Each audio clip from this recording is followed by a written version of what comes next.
And welcome all of you spaced out viewers to the daily space weather. We're looking at the sun here in 304 angstroms, ionized helium, the UV emission spectra of very hot helium plasma. The sun's got a lot of chemicals on its surface, and the SDO is looking at them specifically. We do have a bunch of filaments in the northern hemisphere as well as the southern hemisphere, and you can see some motion up here of those filaments. One collapses right here. It does not eject. Also, we've got a prominence over here and some setting sunspots over here and the possibility of another active region right here. Here's another view in 171 angstroms. This is ionized iron, also from the Solar Dynamics Observatory. We've got coronal holes rotating in and some coronal mass ejection still striking now. Here's the magnetogram, and the magnetogram is obtained using the polarization of light. We guess where the magnetic fields are due to light polarizations. And I would advise everybody to watch this portion of the closest star, the most likely place for a sunspot to form at the moment.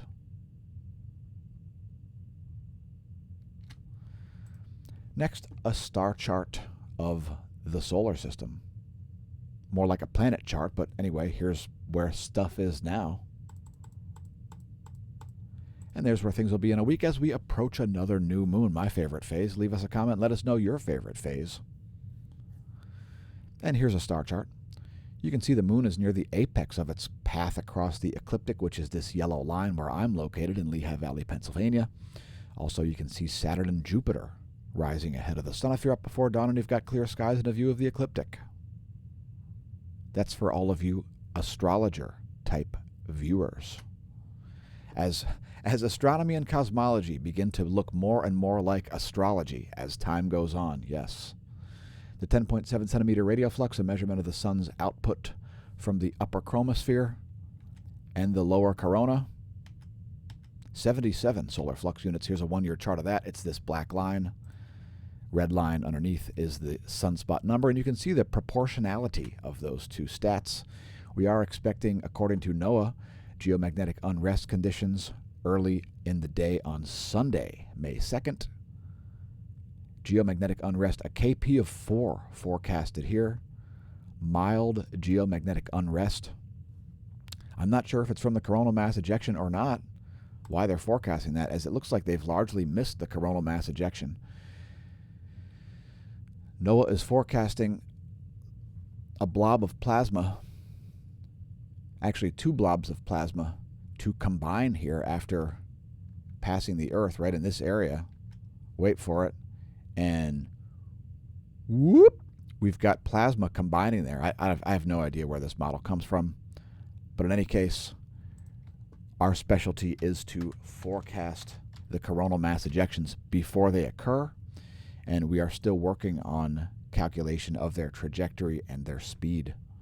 The ability to forecast them before they occur is significant enough for the Smash News Network, least busted name in news, to gain a couple followers perhaps, maybe some subscribers on YouTube, who knows. Now, we've seen some earthquake activity at the Cascadia Fault here. We've seen several 5+ magnitude quakes off the coast of Oregon. Here's the largest one. This is a 5.4 magnitude earthquake that occurred at 10:30 Universal Time yesterday. And you can see a bunch of quakes happen in that area there, as well as up the California coast. So hopefully that's not a foreshock for a larger quake, as we don't really want to see a tsunami generated so close to the U.S. coast. And scrolling up the list, we also saw what looked like aftershocks here, a 5.2, a 5.3 near that same area. So there's the 5.4, this one coming in 5 minutes later, and this one coming in about 25 minutes later.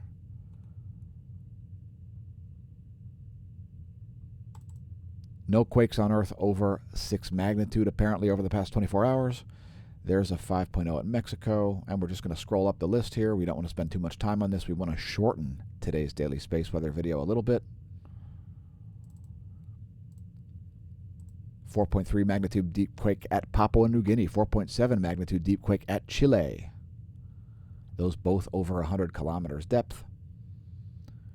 And if you're wondering if deep quakes are forecasting larger quakes at the surface, I don't think so. Here's a 4.7 in Argentina, also at depth east of the last deep quake at Chile we just reported. Also another deep quake at Papua New Guinea. Continuing on to check out volcanoes, and we've seen a lull in volcanic activity here. It's Volcano Discovery's Volcanoes Today page. We show it on the regs on the channel. Sakurajima is exploding, producing an 8,000-foot plume of volcanic ash. Suminosejima, likewise exploding, 6,000-foot altitude ash plume there. Sinabung, flight level 100, it's a 10,000-foot ash plume. Sinabung located on the Indonesian Isle of Sumatra. Fuego in Guatemala also exploding, 17,000-foot ash plume there, and 24,000-foot ash plume over Sabancaya in Peru as it explodes. A reminder to not pole vault the caldera. This public service message brought to you at massive personal risk and expense by smAsho.com. So welcome to the Neo Renaissance. Check out our site, and don't forget to check out the smAsho merch link. We'll talk about smAsho Forum toward the end of the video. And if you click the smAsho merch link, it'll take you to our page. And today's featured product is Google Defined Classic T-shirt. Yes, I'm wearing one today. Allow me to show it.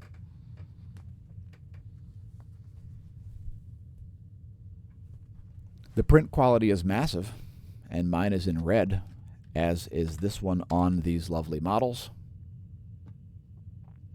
I Googled it, and now I know less about it. A bunch of other products also with the same design. If you'd like to check that out, again, you can link to it right at our homepage, smAshomash.com. Smashamash.org will redirect you to our .com page. Continuing on with some of the GOES 16's sun-facing instruments, we saw some B-class flaring here late in the day. Around the same time, the coronal mass ejection showed up, and it was a weak glancing blow. As forecasted, we have not seen any spikes in the proton flux as I forecasted.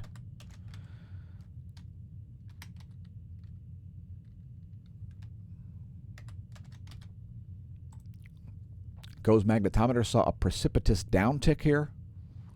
We saw the reading go all the way from 116 to 77, although 75 isn't a particularly low reading on the GOES 16 magnetometers. So in any case, there's the 3 days of data from that. Let's look at some more magnetic data. It's the top view ecliptic plane field plot, part of the National Sunspot Observatory, telling us the polarization, the polarity of the heliospheric current sheet, as the red portion is polarized to the south solar polar field, and the green part is polarized to the north solar polar field. Earth is solidly in a north pole-oriented current sheet, where it will remain for the foreseeable future. Here's another view of the same thing. It's essentially a line-of-sight view of the same data there. The line-of-sight ecliptic plane field plot. And lastly, the coronal hole line-of-sight plot. And this North Pole-oriented coronal hole here, showing up kind of weak on the imagery, probably a result of a bunch of plasma in between the sun and the Earth right now. This coronal hole is a little larger than it really appears on here. And there's also one stretching up from the south here, about to rotate into the Earth-facing portion of the disk, as cycle 25 progresses very slowly. Now, the detected filaments imagery here on the Integrated Space Weather Analysis Center is not animated for whatever reason. It's days behind, so just ignore that. And here is the detected sunspot groups, and that setting region there is actually 3 different sunspots, 2818, 2820, and 2821, all moving into their setting mode. We'll still be able to see their magnetic looping by tomorrow. Here is the planetary KP index, a measurement of global geomagnetism, and we see a KP of 2. Geomagnetic quiet conditions. And let's take a look at the real-time solar wind. Here at the Smash News Network, we're interested in all kinds of different stats. And here is the arrival of the weak coronal mass ejection glancing blow. This right here, you can see a signal in especially the speed of the solar wind, as well as this sudden temperature nudge. That is what is typical of a weak coronal mass ejection strike.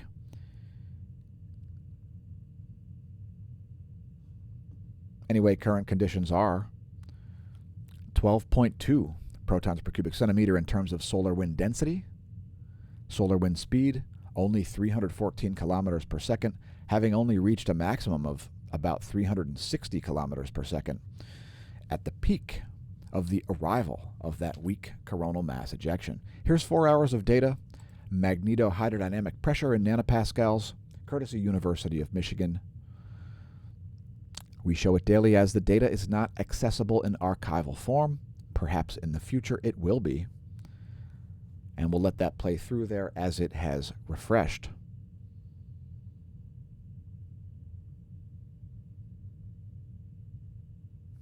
So anyway, folks, as protons arrive here at the geospace, they're forced to either pick a field-aligned current or get blasted back out into the solar wind, where they get reintegrated into the higher speed solar wind regime.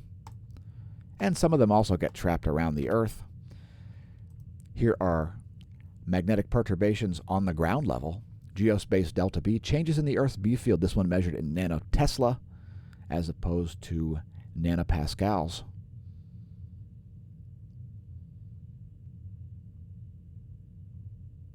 And since we are currently living a polar excursion with 2 north poles and a south pole, which is nowhere near the geographic south pole, we show this 4 hours of data also daily.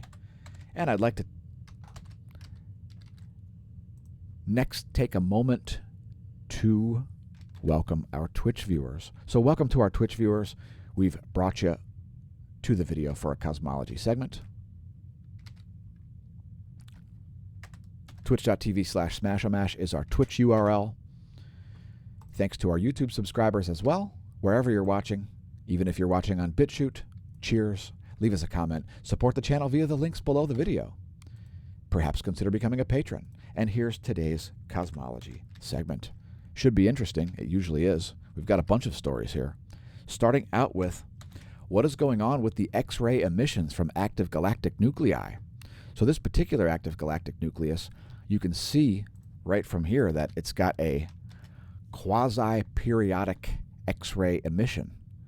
Big spike, quiescent state. Big spike, quiescent state. And so on from this small area around the nucleus of this galaxy. So,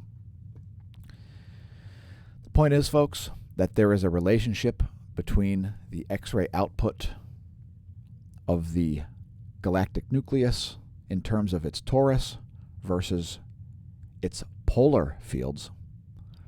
And so here's another interesting example of some work done by the SRG eROSITA, the Max Planck Institute for Extraterrestrial Physics. And quasars are a type of active galactic nucleus. We're going to talk about this a little bit more. I'm just letting the article scroll here in case anybody wants to read it by pausing the video. And it's not really fully understood how this is. Is it because of some sort of a high-density object orbiting the supermassive radio source at the core of the galaxy? Is it caused by perhaps a tidal disruption event? Maybe there's a star orbiting it, which would be an area of higher density in the torus. Or maybe it's something else. Who really knows? But anyway, quasi-periodic X-ray outputs. That's a phys.org article.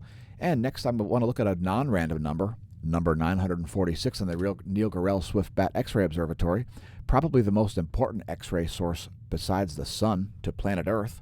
It's Cygnus X3, the tail of the swan, Deneb, the brightest intrinsic object visible from the Milky Way galaxy, from our location, in the Milky Way galaxy, from our location. That's too many prepositions. This is the most intrinsically luminous object visible from Earth. Cygnus X3. There are the X-ray outputs. And I would note that we've seen this very X-ray loud state right here, a very dense series of bursts. And this is an interesting object as it's one of the only known cosmic ray point sources. It has about a 4.8-hour daily periodicity. It's a high-mass X-ray binary consisting of a supermassive radio source orbiting a Wolf-Rayet star, which is so huge that if it were in our solar system, you'd be inside of it.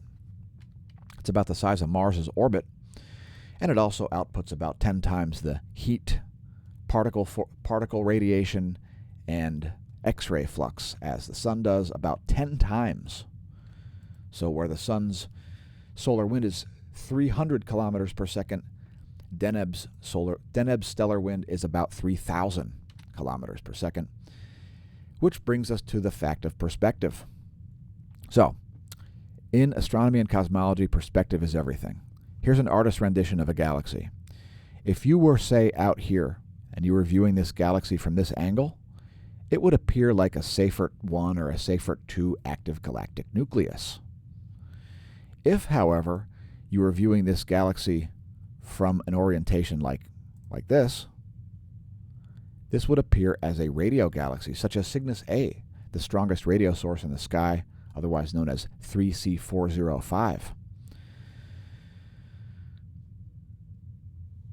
Last but not least, if you're viewing this galaxy from someplace like here, or even here, from this perspective, this galaxy would look like an ellipsoid galaxy, which would be extremely bright in X-ray, known as a blazar or a quasar.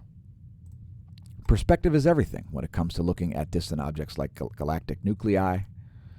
Here's another article about supermassive radio sources believed to be black holes. They like to eat, but they have a variety of table manners, as these things don't just behave like vacuums. Contrary to popular belief, black holes also behave like fountains. And once again, I would note the fact, folks, that there is a relationship between the torus and the poloidal jets. So, once again, this is the toroidal region, that donut-shaped area orbiting around the equatorial plane of the massive radio source at the core of the galaxy. And these poloidal fields, where particles are blasted out at nearly light speed. And if you're wondering how it does it, it all has to do with the intrinsic properties of the condensed matter that these massive radio sources are made of. Continuing on, since we've got a jam-packed cosmology segment today, let's talk about Venus. Now, Venus might look nice and calm from space like this as you're looking at a bunch of clouds. Venus is far from calm. It's got a day side and a night side, as a year on Venus actually takes 243 Earth days, and the rotation of Venus is constantly changing. Now, this is blamed on the extremely high mass and viscosity of the Venusian atmosphere.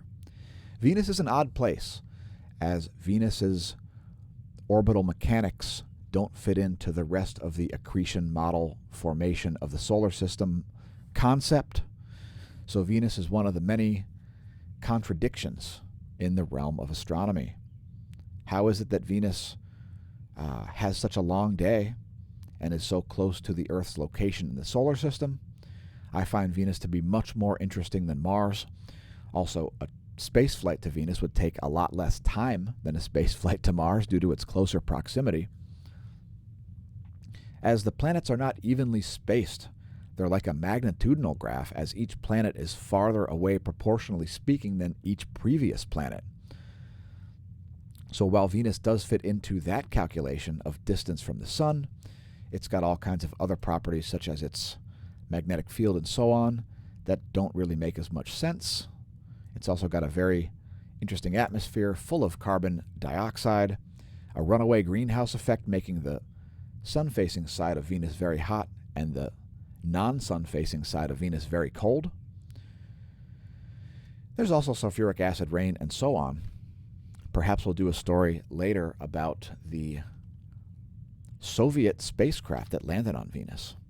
Let's talk about magnetic fields in meteorites. Now, if you find a meteorite, don't expose it to a strong magnet. You may destroy data. Here's a slice, a 20 centimeter slice of a meteorite found in Australia, and the crystalline structure of the metal parts, especially of these sorts of meteors. And you can see this one is a conglomerate. It's got areas of metal mixed in with the matrix, and that helps to give us insight. And it turns out this particular meteorite was formed in a stable magnetic field. So perhaps have a read on that one as well. That's in the phys.org Astronomy and Space section. Today's astronomy photo of the day from NASA, which is, you can find it yourself if you like. It's at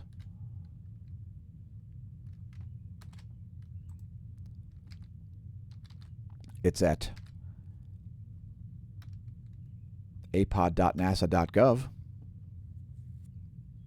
It's the moon and cherry blossoms, and that's today's cosmology segment. Let's continue on, and we'll have to say goodbye to Twitch. Next, we're looking at electrons, the ones around the Earth. Here's a one-year chart of that. It's measured by the GOES 16, once again. This is part of the Earth-facing suite of instruments on the GOES 16. This is measuring the amount of electrons located at about the F ionosphere layer at about 300 kilometers of altitude. And we got barely into warning levels as I forecasted yesterday. I'm expecting us to get back into warning levels again today. No charging hazards currently for satellites, as high levels of electron flux can charge satellites and cause all kinds of communications errors. And here's the current observation, which is exactly what I forecasted yesterday. I'm forecasting the similar levels here. So NOAA and I both forecasting flat levels over the past 3 days, but I'm forecasting a little higher than NOAA is. Cheers. Here's a diagram of the Van Allen belts and so on. Feel free to pause the video. And here's a visualization of the total electron content. This is the electron density from your GPS satellite down to your handset. It shows you where likely errors would occur. And we see pretty chaotic electron densities here. Here's another diagram of the atmosphere. And what we're talking about here is the F layer, the F ionosphere, located at about 300 kilometers of altitude. Here's a visualization of that, the vibrational frequencies. As there's a lot of stuff going on in the ionosphere. There's a chemical soup. There are electrons, there are ions, there are stable molecules as well. But lots of ions, hence the name ionosphere.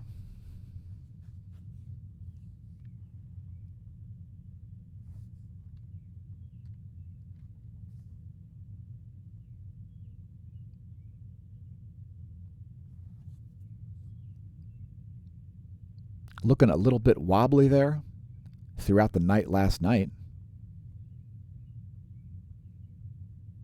Not particularly anomalous, a little bit anomalous though. Fairly large charged up portions here. In any case, here's the latest image coming through at 8:45 Universal Time. Looking a little anomalous here. So we see a fairly charged up ionosphere on today's video. And welcome back to our Twitch viewers. We've brought you for the meteorology segment. So let's take a look at the jet streams. Here are the jet streams of the Western world. Here are the surface winds. Strange ridges of wind and calm over the northwestern Atlantic there. And here is the surface wind scenario for the eastern world. Next, here's the jet stream of the east. Continuing on, we saw some powerful thunderstorms here south of Houston. And if you follow me on Twitter, twitter.com/smAshomash, you may have already noticed. It looks like that's all subsided here. We're on lightningmaps.org, a real-time lightning map. It's where I go when I hear thunder, and it looks like things have calmed down here. Those thunderstorms look like they have subsided. Let me press refresh to make sure that's correct, because that seems kind of strange. It was very active when we did show prep. And it looks like it's having trouble connecting here. There we go. And indeed, it is still quite active there. South of Houston. If you've got a view of that system, go out and take a look. And we see some lightning kicking up in northern Louisiana as well as we make the video. So one of the delights of streaming live, folks, is the divine providence that happens when you get all kinds of stuff showing up here as you make the video. So check out all these strikes here south of Shreveport. Hey, Lufkin, there's thunder rolling in. Yes, it will show you the propagation of thunder, folks, if you want to convince your friends and foes that you're Thor or perhaps Odin. lightningmaps.org. Let's talk about idiotic ideas. Idiotic ideas. One of the dumbest ones ever conceived by mankind is solar radiation management. Whether it's spraying soot on the poles to attempt to melt the ice caps in the 1970s, or whether it's spraying giant mirrors of tiny particles into the stratosphere to reflect solar radiation back into space, these are moronic ideas. Mankind is incapable of controlling the climate. We don't have the technology to do it. We don't have the materials to do it. We don't have the planes to make. I love the way they show a plane here also. It's absolutely brilliant. Well done, phys.org's Earth section. And if you want to read a variety of different charticles, check out phys.org's Earth section, Geoengineering, Plan B for the planet. So when we're talking about idiotic ideas, the two of the dumbest ones that I can think of are carbon dioxide sequestration, because of the completely unfounded belief and concept that carbon dioxide is the climate control knob. What a bunch of nonsense. Only a climate knob would think that carbon dioxide is the climate control knob. The climate controls the amount of carbon dioxide. The amount of carbon dioxide does not control the climate. A very important distinction for idiotic people to understand. Carbon dioxide's not in charge of the climate, folks. And you have to have about 18 different false premises in order to do any of this nonsense. What a ridiculous, nonsensical, and stupid idea. Solar radiation management and carbon sequestration, two of the most moronic things of the past few years. Here's another alarmist article. The Arctic's greening, but it won't save us. Now, people don't understand the most basic physics of the atmosphere or the climate or the chemical structure of the atmosphere. And don't tell me to trust experts. I've been studying this stuff since the late 1980s. In 8th grade earth science class, I remember telling my parents about the North Atlantic Oscillation and saying, did you know that a warmer planet makes a colder planet because it injects fresh water into the North Atlantic Oscillation? Let's talk about how little people know about plants. Were you aware that plants don't just sit around making oxygen? Yeah, plants don't just sit around making oxygen, folks. Were you aware of that? Well, let me get into it here by explaining this little visualization a little bit. Plants don't just make oxygen, folks. They make oxygen during photosynthesis. And what happens after that? Here at the Smash News Network, least busted name in news, we prefer people to understand simple concepts. So, during photosynthesis, plants consume water and carbon dioxide and sunlight, and they put out glucose and oxygen. And guess what they do when they're not photosynthesizing, folks? They consume glucose just like you do through a process called cellular respiration. And guess what the byproducts of the cellular respiration are? Carbon dioxide and water. As only things like large trees have a negative carbon footprint, most plants are unable to sequester large amounts of carbon dioxide. The concept that they do is also idiotic, almost as idiotic as the concept that carbon dioxide is in charge of the climate.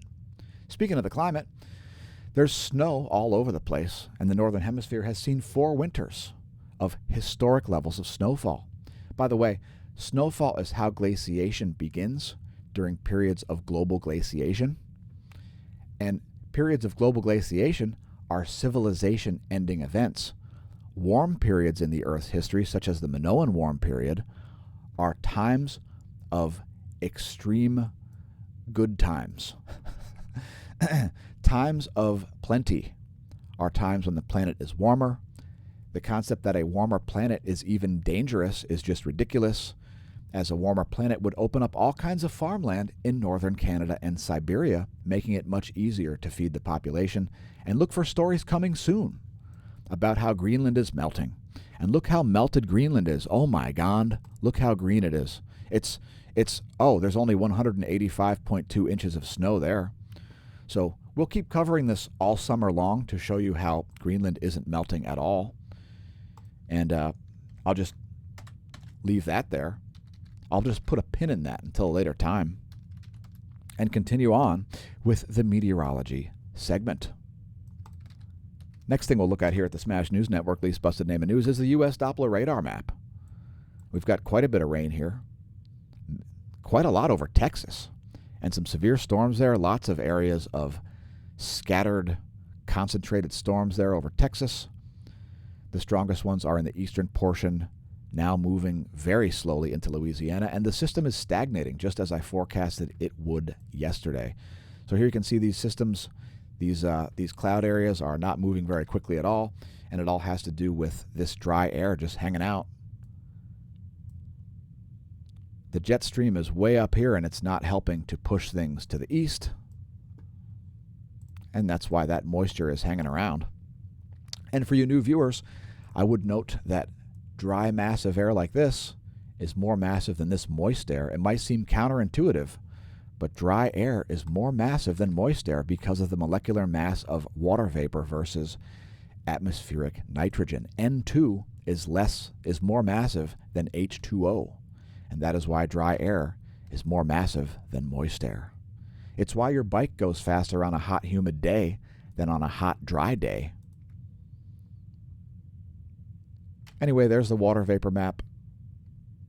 There's the cloud layer. There's the U.S. Doppler radar. And thanks for tuning in once again. Twitch viewers, we'll have to say goodbye to you. Bye-bye, Twitch, as we continue on with the daily space weather. Here come bonus features. It's a 1 minute and 44 second old image, series of images actually, from Lurmouth, Australia. And again, I would note significant filaments, especially in the south. The likelihood for coronal mass ejections remains. Thanks to the Smash team. Thanks to our patrons, the true source of funding for the content. If you enjoy the videos, please consider becoming a patron. You get all kinds of additional information, early alerts, graphics, etc. Patreon.com/smashamash. Thanks again, patrons. Look for changes coming in May and especially in June. We'll have to wait until a few days from now to announce all of that. Again, patreon.com/smashamash. And if you'd like to win a free month of Patreon for May, there's only one more day to sign up for our April Slam Poetry Contest, today. So it's the final day. Got to be in it to win it. You can win a free month of Patreon, a $3 value for the month of May. Judging begins tomorrow, and a winner will be promptly announced. Here come more bonus features. It's the colorized magnetogram. Has this area formed into a sunspot? Well, doesn't look like it. Let's take a look at it on the intensitygram. All right. And I don't see any umbre. So let's take a look at this group of sunspots down here. They've all degraded over the past 24 hours. Here is the colorized magnetogram of sunspot 2818, 2820, and 2821. And we'll close things out with 4 different images here. 4 different SDO views. This is 193 angstroms, showing you the coronal hole, which we can expect a coronal hole wind stream in about 2.5 days from that. The north solar polar region. Here's the south solar polar region.